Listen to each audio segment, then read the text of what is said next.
Good morning and happy Friday, everyone. Welcome to this edition of Balance in Life, where we are going to move some previous conversations forward a little bit into some application and practice around effective communications and challenging situations. I am Crystal Tyler Mackey, happy to welcome you on behalf of Virginia Cooperative Extension, the Human Development Program team, and our partners, North Carolina Cooperative Extension.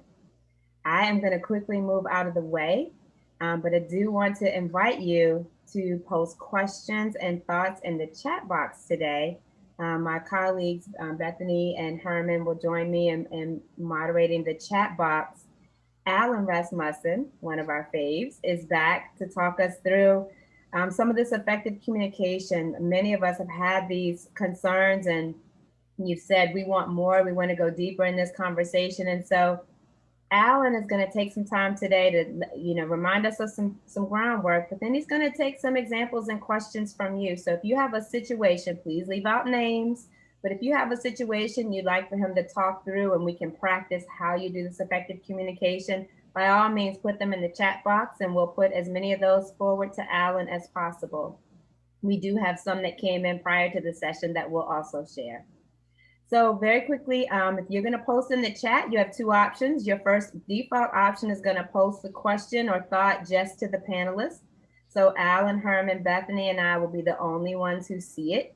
If you want others to see it, choose the drop-down menu in the chat box, three dots on the right, and choose all panelists and attendees, and the others who are on can also see. I think at last count, we were close to 250 of you registered for this session. So just to put it in context, how many people are on the sessions each time. So definitely engage in the chat box, and I'm going to move out of the way so that Alan can start telling us all kinds of good information and nuggets. So welcome back, Alan. Well, thank you, Crystal. And I want to just first say it's important to me to say this. I'm excited to be here today.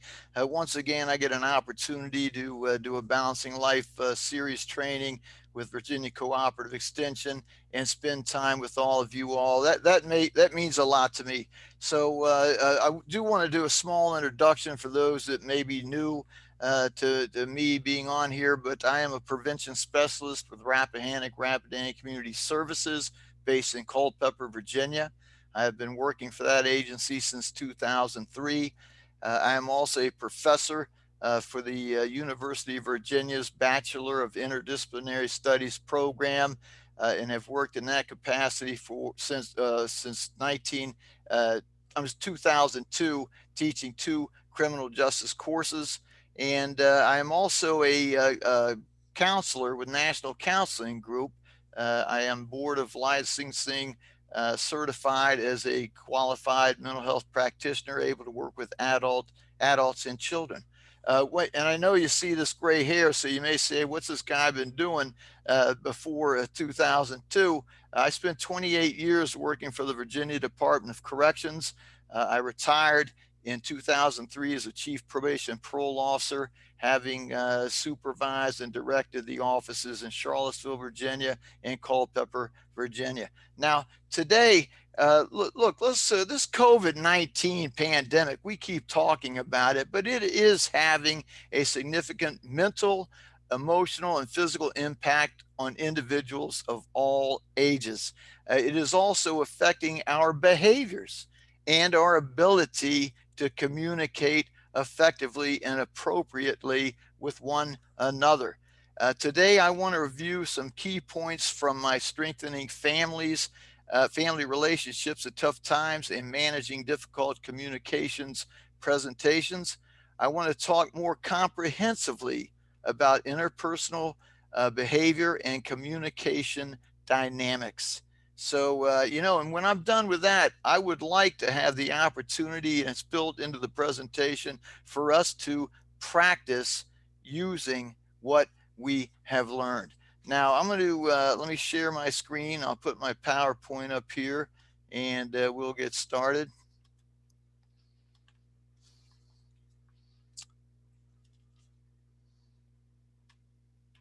Make one move there. All right. So I want to talk about interpersonal behavior patterns again, just lay some foundational information. When patterns of interpersonal behavior define how you communicate with others.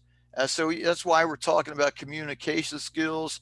We're also talking about people's behaviors, but each style defines a particular way of responding to others. And and keep in mind how you respond determines how people treat you and how much confidence and self respect you are able to develop and maintain. Some keys to effective communication. We want to strike that balance between this passive behavior style and the aggressive behavior style.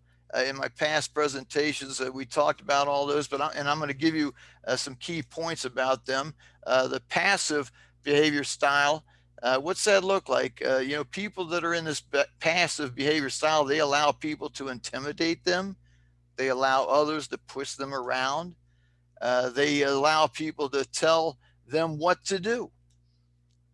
They find it difficult to express what they're feeling, what their needs are. They have a tough time expressing that directly.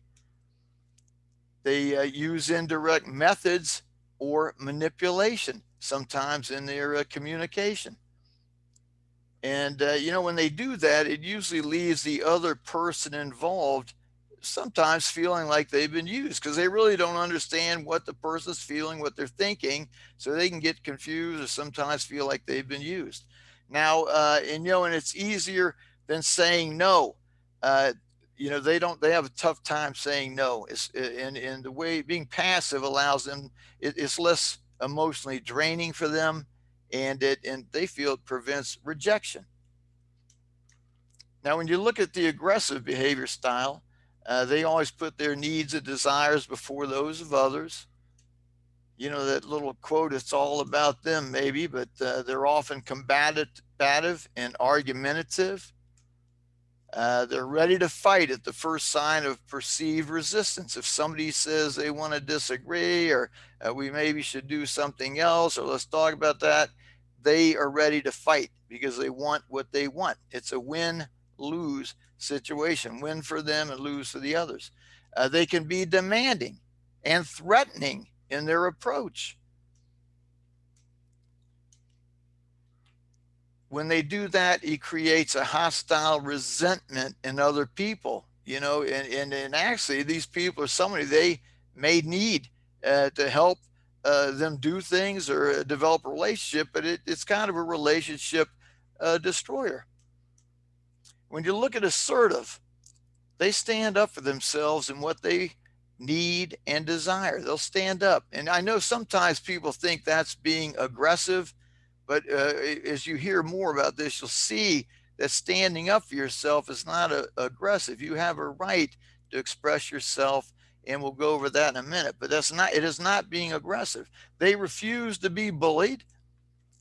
At the same time, they are actually considerate of others' needs and feelings. They care about other people, but they know what they want, what they need. They don't want to trample over someone else to get it, but they're going to stand up if someone is aggressive toward them and that kind of thing. So their behavior is based on the belief that they have, everyone has a right to be themselves. You have a right to freely express your feelings. You have a right to pursue your own needs without infringing on the equal rights of others.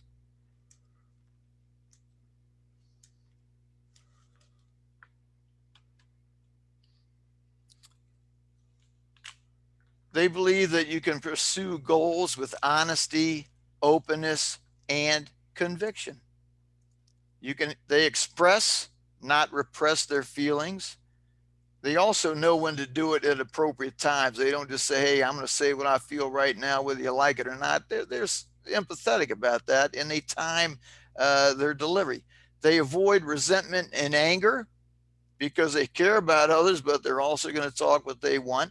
And in that process of with this assertive behavior style, it enables them to develop self-esteem and self-confidence. They feel good about themselves, and they feel good about their history at getting with themselves at getting things done. They gain respect and support of other people. They're more likely to get what they want and achieve their goals in life. So, some keys to being assertive. Always remember you are in control of your feelings and yours alone. Just as no one can control how you feel, the opposite is true. You can't control the way other people feel. You can just be who you are and keep flowing in that assertive behavior and communication style. So they believe you need to communicate clearly, completely, and directly. And I got to say this, sometimes that's tough for people to do. And I want to make a point here, none of this is easy. If you're learning to move from passive or aggressive to being assertive, it's a change and it can be difficult for people. No one's perfect, but I'm giving you some information to try to make that shift. And I'm giving you the rationale for doing it. And as you do it, don't beat yourself up if you struggle a little. Just evaluate what's going on, keep working at it, and keep moving forward, and you'll get it down, and you'll feel better. So in this communication, they need to communicate the why, the how, the what. They need to express empathy.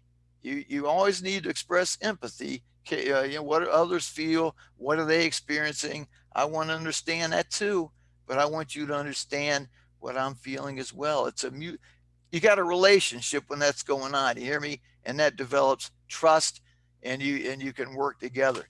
So they say you need to say directly what you need. And remember, people are not mind readers. If you don't tell them, I've heard people go, I wonder what they're thinking. I think they're probably thinking this. I said, you're not going to know if you don't go to them and say, hey, what are you thinking? What are you feeling? I want to know. Put it on the table. Let's hear it. So it's you do we can they do not expect people to guess what you want, need, or desire. So, some golden rules of assertive philosophy we've talked about is by trying to govern our lives so as to never hurt anyone. What happens is we actually end up hurting ourselves and other people. Sacrificing our rights usually results in destroying relationships or preventing ones from forming. When you're true to yourself and put your stuff out who you are and you have empathy, it gives people a chance to understand you, maybe connect with you in a healthy way. We're looking for healthy relationships, which involves trust and cooperation. If we do not tell other people how their behavior negatively affects us, we are actually denying them an opportunity to change their behavior. That leads to confusion and nobody knows what to do. So just put it on the table and move forward. When we do what we think is right for us, we feel better about ourselves and we have more authentic and satisfying relationships with others. Couple other points here. We all have a right to express ourselves as long as we do not violate the rights of others. And there's more to be gained from life by being free and able to stand up for ourselves and from honoring the same rights of other people. When we are assertive, everyone involved usually benefits. Now, I'm going to do a list of rights, and then I'm going to give you some charts that'll show some of this stuff, I think, in a powerful way. But everybody, these are a list of rights we all have. We have a right to have and express our own feelings and ideas. We have a right to be listened to and taken seriously. You can't make people do that, but that's something we have a right to have. We have a right to ask for what we want. We have a right to get some of our own needs met. We have a right to be treated with respect. And we have a right to say no at times and not feel guilty or have to give a long explanation as to why we're saying no. We have a right to ask for information and clarification from others. So, some underlying belief systems. When you look at passive, their underlying belief system is I should never make anyone uncomfortable or displeased except for myself. Aggressive, I have to put others down to protect myself.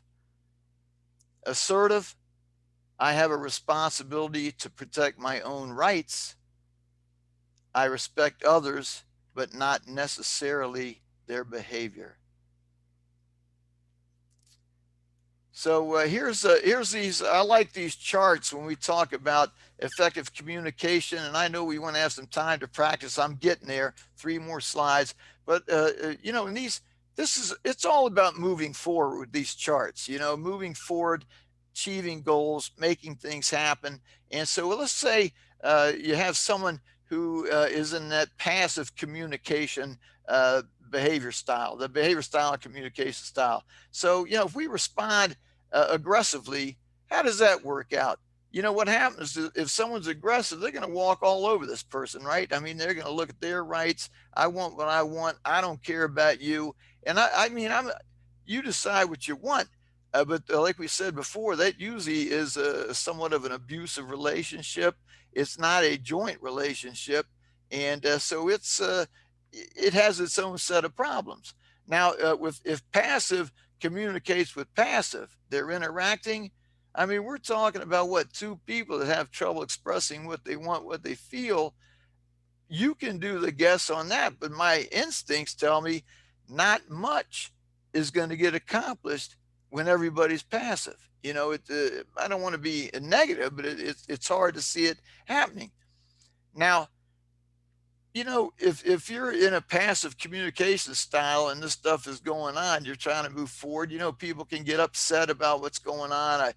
It's not working out, and people can make themselves the victim, or they can go, okay, things aren't working out here. What can I do?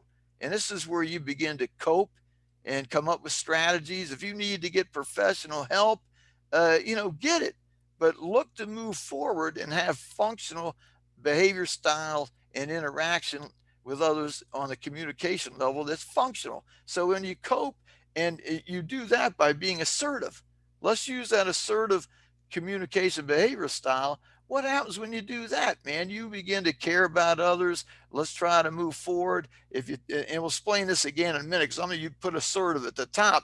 But when you do that, you can begin to thrive. You know what your feelings are, what you need, what you want. You're moving forward and you thrive. And I'm not talking about surviving. I'm talking about thriving, learn, grow, get better, be stronger, and that kind of thing. So let's look at this. I want to look at another one of these charts here. We're going to put this aggressive communications up there. And we did that in the last presentation I did. When you do that, aggressive meets aggressive. I mean, look, I've seen this stuff in some of my past work. This can lead to violence, harm to others. It can be blow-ups, and you're just talking about a lot of yelling and territorial stuff, and it can turn physical. If aggressive is with passive, we talked about that. The aggressive is going to walk right over the passive person and get what they want. That's easy territory. If there's some dysfunction in here, somebody wants to change, they can be upset about what's going on. Then they can say, okay, here's the thing again, I can make myself the victim, or they can begin to cope. And how do you cope? You become assertive. So when you're assertive, you start to have appropriate interactions, relationships, or try to develop them with other people and respect their rights, but take care of yourself in the process too. And once again, when you use that assertive, you begin to thrive. Now here is the beauty that I've been waiting to lay out here. So let's put assertive up here at the top. I want you to picture a world where everybody has this assertive behavior and communication style. And I don't know about you, but right now my shoulders are relaxing. Wouldn't it be so nice to be heard, be able to express yourself and listen to others, and people do this kind of thing, even if they don't agree on everything? But okay, fine. You do your thing. I understand where you are. I'm going to do this. So let's walk through this thing here. Assertive with aggressive. We know how that works out, and I'm going to give you a tip on this. I've seen this stuff. When you're assertive with somebody who's aggressive, if you just stand your ground, it doesn't mean you fight. You keep the emotions out. You get your game face on and say, I have these rights. I have a right to be heard. I have a right to be listened to. And I have a right not to be abused or talked to like you're talking to me. You're not going to yell at me. You can yell, but that's not a relationship. So you don't have to put up with that. You hear me? You can deal with that. If you're in a situation, we'll talk about how to deal with that. And so assertive with passive. Picture someone assertive with a passive person. They're going to have empathy. They may me. I When I see someone that might be a little reserved, I'm not saying they're passive, but I always try to include them, get to know them, make them feel comfortable, and say, hey, I want to know what you feel, what you think. You probably can contribute to what we're doing or the relationship or whatever. You open doors. You don't go, hey, they're not going to say anything. Let's just do what we want to do. You try to include them, and but you still do your thing because it's your life. You move forward. So uh, when you start talking about someone getting upset, no one who's assertive is going to get upset. I'm going to tell you, they're going to say, I feel good. I'm doing the right stuff. If someone's aggressive, they're passive. I'm handling it. If I'm just going to be myself and stick to my rights and move forward, you don't have to worry about being a victim because they're not victims. And if you go back to that resiliency training I did, they have all the resilience characteristics they develop self-esteem, self-confidence, healthy relationships. They know how to take charge. They get things done and they don't beat people up doing it. They try to develop healthy relationships and they know how to take charge if something gets out of whack. So instead of being upset, they don't do that. So as a result, there's nothing to do about coping. They're coping by being assertive. And so, you know what? In a beautiful world, wouldn't it be great if we had assertive there and went direct line right down to another assertive person and we were I opened it up. If we were all assertive and put it on the table, cared about one another, what a world it would be. And when you do that, you are really talking. That's a big thrive to me. I mean, that sun's out, it's got a big smile, and we're making things happen. So I'm going to put this up here because we wanted to. I'm done talking if you're getting bored with me, but so at this point, let's practice what we've learned. So, are there some situations or some anything anybody wants to put as an exercise or we don't want to expose people's lives or nothing like that. We're not doing counseling or therapy or human relations work. But if somebody needs some advice or has a scenario or a thing we can talk about. Let's do it. Thanks, Alan. It sounds like the disclaimer at the end of every commercial, like Ah, that disclaimer that comes up in tiny letters, no one can read it, it goes really fast. uh, But yes, the disclaimer is we're practicing, and Alan is not provide, though he does do counseling. This is not a counseling. But if someone has a scenario, we'd love to see those in the chat. Alan, I got some scenarios ahead of time that I'll maybe pull a couple out and have you talk through. But I do have a couple questions in the chat, and one you may have just talked about, and it was what when a person is bullying in their assertive behavior, what's the best approach? And I think you may have just framed that out in the. But if there's something else you want to add to that, when they're a bully, yes. oh yeah, look, I'm going to tell you right now. I've done presentations, conferences, and a lot of research on bullying, and I'm going to tell you right now, bullying is aggressive, and all you need to do is say you need to be clear to tell them you need to stop your behavior.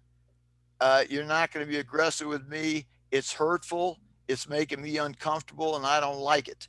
And so, when we do bullying prevention programs, we try to teach people to do that and say it so we can very clearly say, yes, that's bullying. We have teachers and everybody learned taught how to recognize bullying. We also try to get the people that are observers involved by saying, hey, we can't have this, so we're going to let someone else know and support that person. So find your healthy relationships, tell the person you're not going to be bullied, and call it what it is.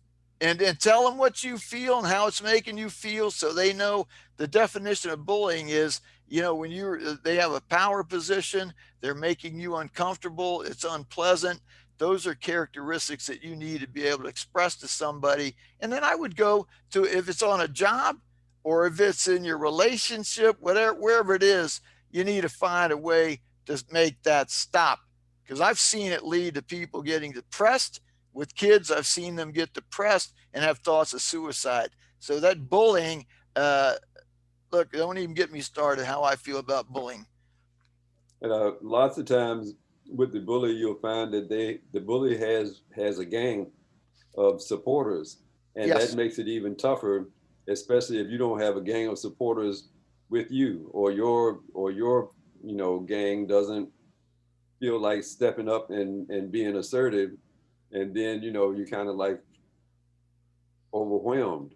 Yes, yes, Herman, you're exactly right. And when it gets to be a group of them, they want to pick on somebody. The person is usually lesser ability to fight back or handle what they're putting on them. So it's a weaker person to a degree, and so they pick and choose and they come after it. So it needs to be put to an end, and there's a way to do that. I mean, you've got old Vegas bullying prevention programs in schools, which is a great program, and this stuff needs to be addressed. I see surveys; it's an issue in schools big time. I do presentations on suicide prevention. When I'm done, I say, "Come up, talk to me. I'll help you." The number one reason they come up and see me, number one reason, is bullying. Number two, family problems. So it's an issue. Yeah, and the context of the question too was also in workplaces, Yeah, well, and it it's can your happen boss. in workplaces too, and Yes, that's right. Yes, yes, sirree. And it yes. makes it a different dynamic when it's your boss too. Because I start looking about. I'm going to document a few things. I'm going to say what I feel and look for their response. But you got HR people. Hopefully, a good system. And I know you can feel alone with that when it's a boss. Nobody wants to lose their job, but it's unconscionable for people to treat people like that, especially during these times. Anytime, but gee, Alan, so I'm gonna send a scenario to you that was provided ahead of the session because we did invite people to do that, and it has to do with Thanksgiving. So Thanksgiving is oh coming yeah, up. We are in COVID, and so when spouses are not on the same page, one spouse wants to have a couple of family members over for Thanksgiving dinner. The other spouse, though it has been tradition, is concerned because of COVID. How do you have the conversation? How do you well, approach the yeah, well, conversation? I'm going to tell you, a lot of families are going to be having that conversation, and nobody's immune to that one. But I just want to talk a little bit too about, we have traditions. I mean, there's a lot of people go, oh, Thanksgiving's coming. It's going to be great to have that food, bring the family in. We have Christmas not too far after that. And we're thinking, oh my gosh, well, this is how we celebrate it. This is what we do. And so all I can say is if it's two people that are involved in making that decision within a household, I would keep my emotions calm. I would look at facts and look at what experts say about this stuff. And I mean, that ranges from, when it gets cold, the place is closed up, you're close together, it could be a breeding ground to spread this stuff. Now, I mean, the flip side is if you, I mean, don't, I'm just talking. This is what people I hear them saying. Well, I know maybe they don't go out. They're not anywhere. They've always worn a mask, but they never even go out of the house. So I feel like they're safe. You're going to have these things that go around. So, it's going to be, it's time to make some tough decisions, work together. And I mean, I think everybody's got goals. What's important is number one, we want to stay safe. We want to stay alive. I don't know about you, but I've made my goal. I don't want to get COVID. I don't really want to get the flu either, but I don't want the COVID. So it's all what people need to do and want to do. And it's going to take some working that out and talking and give and take. Now, if you got an aggressive person, a passive, you can see how that could work out. We're going to do it, or I'm going to raise Cain. I'm not, but in the passive, if you got too assertive, I'm hoping they'll use their minds, think logically, love each other. It's Thanksgiving. We're family. And you know what? Maybe one day this stuff will be gone and we can go back to doing all the things we always do. And the other thing is, if we don't, we better start learning now to adjust, learn, grow, and move forward and be safe. So anyway, that's about. I don't know what else I can say about that. It's if you can't get through it together, go see a counselor or a professional. If a big wall goes up and your relationships being destroyed, you love each other, go see a counselor and work this thing out. Yeah, that's definitely a tough one, Alan, because there are definitely two sides to the story. Yeah, I can see that argument going. Hey, I can't live in fear. I'm tired of the pandemic. This is crazy. I don't see why you're putting me through this. And then the other person is, I mean, it can just turn into, especially with two assertive people, and then it turns into aggressive. Yeah, yeah. It could get tough.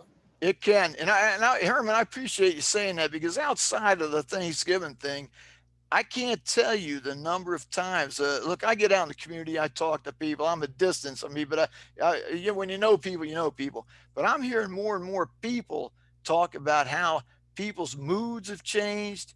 They've become a little more agitated. They get short. And they maybe jump to saying something they normally wouldn't say. So we need to show some empathy about that. We don't need to put up with it. We call it what it is.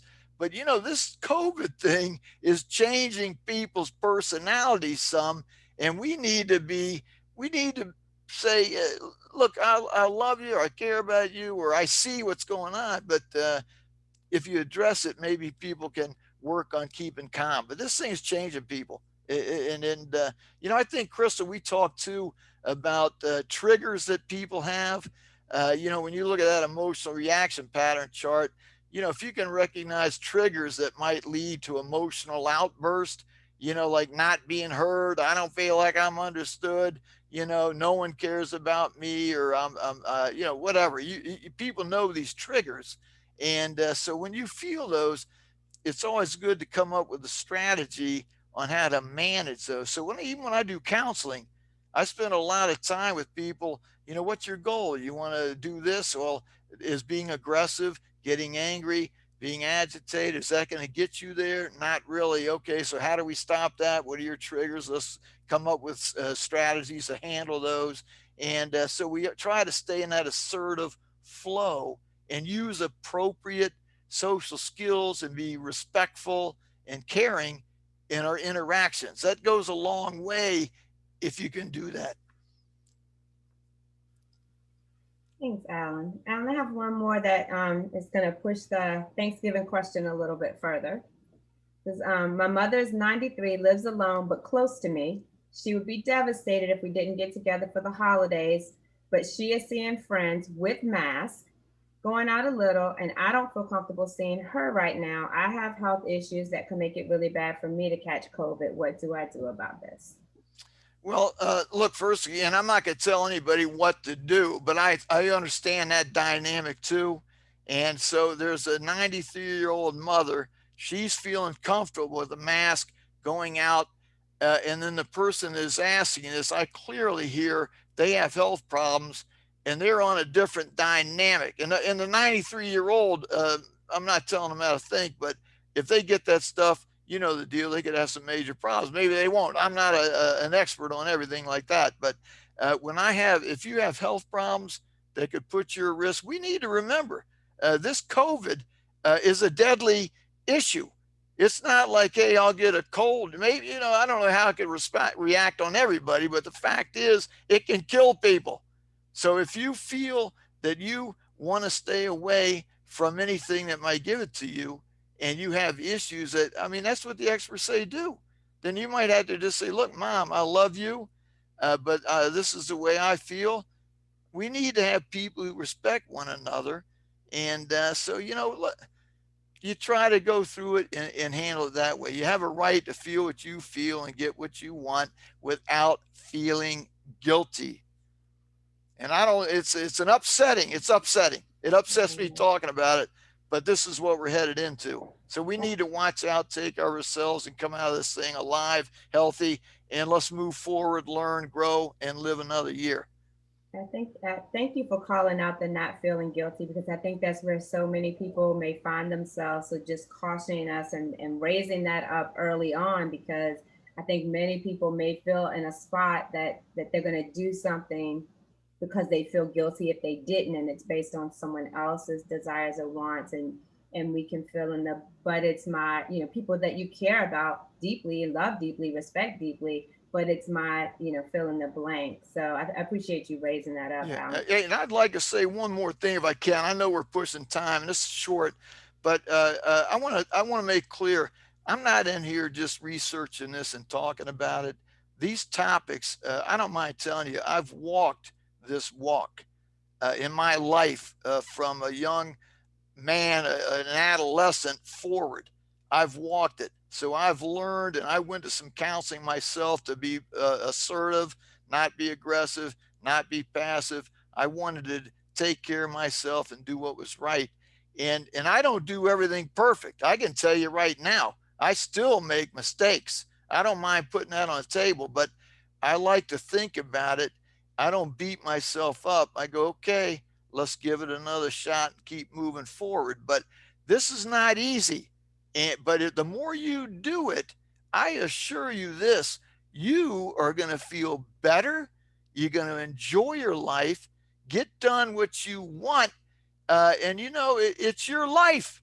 You're on the earth. You do what you want to do, respect others, but respect yourself. Do what you want. That's my message. I'm sorry. That's all I'm going to say. Thanks for that uplift, Alan. Alan's like our life coach today. We need this, Alan. Alan, there's one more that has come up a couple of times, and it has to do with when you're interacting with someone who's aggressive. So I'm going to call out this the way this one question is phrased, but it's in multiple places. How do you let an aggressive person know that they're being aggressive and not a team player? That probably just by telling them directly won't be quite enough, right? Is the question. How do you let someone who's being aggressive know that they're being aggressive? Well, I mean, I would take maybe this video when it's done, and the other one on managing difficult relationships, or the one about all the communication styles, and ask them to listen to the thing and see where they think they fall in there. Continue to tell them, look, I'm not an expert, but I'm going to tell you right now, you're making me feel uncomfortable. I feel that you really don't care about what I feel. And in the definition of aggressive behavior or communication style, that's on the top of the list. And so it just maintain your assertiveness. If you need to back off a hair, just lay low. I'm not saying become passive, but just step back, let them do what they do. But you look at their behaviors and line them up, and hopefully they'll have some insight. Uh, and if they don't, you just, I mean, there's things you can do. Just keep doing that for now. But I don't know the relationship or what's going on, but no one has to put up with aggressiveness. Great thoughts, Alan. I just thought you might, maybe you just capture one of Alan's slides. We always send them out to you, and we'll send out the recordings as well. But if they're not going to listen to the link, maybe there's one of the slides that captures some pieces or a couple of the slides, and share that out, because there may be people who don't realize how they're behaving. And earlier in the chat, someone had asked, and Alan, you answered it later, so I didn't call it out. But can this COVID related stress or other stress cause us to behave in different ways? And you laid out like, Yes. yes, this can cause Yes. us to act in ways that are outside of our typical selves and our values and how we'd want to behave. So Hey, you touched on appreciate that. something, Crystal, that was great. And I know we're pressing, but Yeah. when you said sometimes people don't know they're doing what they're doing, I always tell that story where I had this guy under supervision on parole, and everyone's saying, oh, he's scary, he's angry, he's this and that. He was, but I sat him down. I mean, he was big. And I said, hey, I looked at him, I said, and he liked me, but I said, "You're angry." And he said, "What do you mean I'm angry?" And I said, "Well, that's what I'm talking about right there." And then when I explained stuff to him, the guy said, "Oh," he started to cry. He said, "I didn't know I was Wow. doing this stuff. I'm so sorry." He went around the whole office telling everybody, I'm sorry, and gave me a hug. So, I mean, sometimes people, this is what I love about being assertive. This is what I feel. This is what I see you doing. And this is how it's affecting me. I would like to see you do this, whatever. Put it on the table. A lot of times they don't know they're doing it. And man, if they know they're doing it, you know, they need to be stopped. That's great. That's awesome. It's another push for those of us that may be, more naturally inclined to be on the passive side. That being assertive, it isn't just helpful to us, as you mentioned earlier. It can help other people be better and grow and be better. And so, thinking about it that way might give us the extra push to take the effort and the call out, as you said, and others have said. It takes a little practice. Yes, it You might does. fumble and stumble a little bit, and people may not react right, right away, or exactly like, oh, this is beautiful. It might take a little bit, especially if you're changing a pattern, but it's worth it. Please, everybody, enjoy the holidays and enjoy your life, man. It's we get a couple of shots at it. Let's do it. All right. Yes, let's do it. Everybody, so we will send the slide deck and recording. Thank you, Alan, so much again for coming back. You're We'll welcome. send all of this out. Thanks, Bethany and Herman, for being here, and all of you for joining. We appreciate you all. Enjoy your great weekend, and next week we'll be back, same time, same place, different topic. Thanks to everyone. Appreciate you all. Be assertive, and we'll talk to you later. All Bye. All right. Take right. care. Have a great weekend.